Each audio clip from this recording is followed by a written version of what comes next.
ভুলতে পারি না, এটা কি আমার দোষ? তোর নামটা তো আমার রক্তে মিশে গেছে।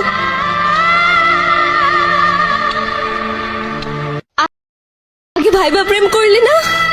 তুই জানোস না তুই আমার ছাইরা চলে গেলে আমি পাগল হয়ে যাব। কলিজাটা কাইটটা যদি তোরে দেখাইতে পারতাম কতটুকু ভালোবাসি, খোদার কসম তোরে কাইটটা দেখাইতাম।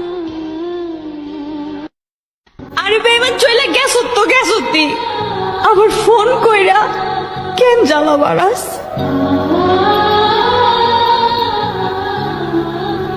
মনটা আমার ভাঙে গেল, নিজের না তো সেজন্য বুঝলা না, নিজের হলে মন ভাঙা কি ঠিকই বুঝতাম। আরে তোর লাগে তো আমি আমার বাপ মার কথাও চিন্তা করি নাই। আর